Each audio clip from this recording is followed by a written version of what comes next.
हरतालिका व्रतकथा। भगवान शिव आणि पार्वती सर्व गणांसह कैलास पर्वतावर अत्यंत पवित्र भूमीवर असलेल्या विशाल वटवृक्षाखाली विराजमान झाले होते।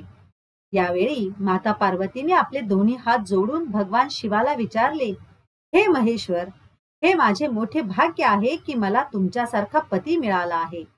मला सांगा महाराज, सर्व व्रतात चांगलं व्रत कोणतं, श्रम थोडे आणि फळ पुष्कळ असं एखादं व्रत कोणतं, आणि मी कोणत्या पुण्याईनं आपल्या पदरी पडले आहे।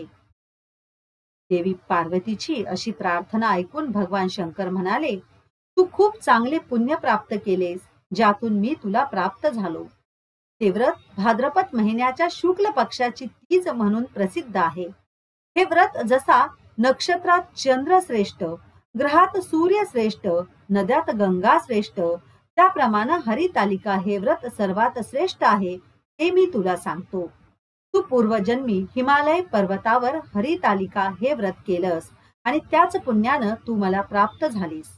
तू लहानपणापासून मी तुला प्राप्त व्हावे म्हणून मोठं तप केलंस। 64 वर्ष तर झाडाची पिकलेली पानं खाल्ली, थंडी, पाऊस, ऊन या तिन्ही ऋतूत हे तप केले, दुःख सहन केलीस। हे तुझे श्रम पाहून तुझ्या वडिलांना फार दुःख झालं आणि अशी कन्या कोणास द्यावी अशी त्यांना चिंता पडली। इतक्यात तिथं नारद मुनी आले। हिमालयानं त्यांना येण्याचं कारण विचारलं तेव्हा नारद मुनी म्हणाले, तुझी कन्या उपवर झाली आहे, ती विष्णूला द्यावी, तो तिच्या योग्य वर आहे, त्यांनीच मला तुझकडे मागणी करण्यास पाठविलं आहे, म्हणून इथं मी आलो आहे असे सांगितले। हिमालय राजा म्हणाला, महाराज, हे माझं सौभाग्य आहे की माझी कन्या भगवान विष्णू स्वीकारण्यास तयार आहे आणि मी नक्कीच माझी कन्या त्यांना देईन असे आश्वासन दिल्यावर नारद वैकुंठाला गेले।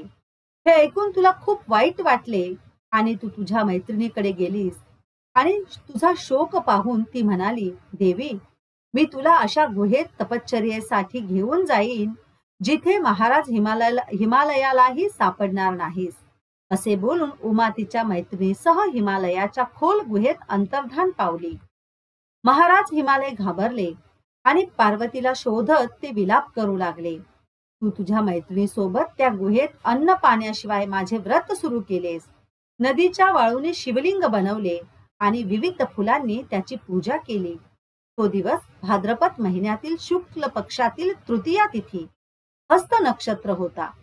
तुझ्या उपासनेमुळे माझे सिंहासन हलले आणि मी तुझ्या समोर आलो, तुला दर्शन दिलं, तुझी इच्छा विचारू लागलो।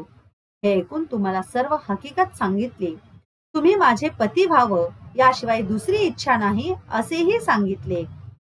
ती गोष्ट मी मान्य केली व गुप्त झालो। त्यानंतर वाळूच्या मूर्तीचे तू नदीत विसर्जन केले।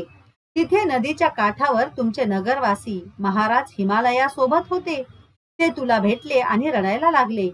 तुझे तिथे येण्याचं कारण विचारलं, मग तू सर्व झालेली हकीकत वडिलांना सांगितलीस। पुढे त्यांनी तुला मलाच देण्याचं वचन दिलं। ते तुला घेऊन घरी गेले। मग काही दिवसांनी चांगला मुहूर्त पाहून त्यांनी माझ्याशी तुझा विवाह लावून दिला। अशा प्रकारे पार्वतीने केलेल्या व्रताच्या प्रभावामुळे भगवान शंकर प्रसन्न झाले आणि त्यांनी देवी पार्वतीसह विवाह केला।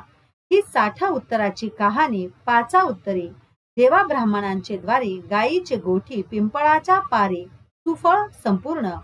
श्री शिवाय नमस्तुभ्यम।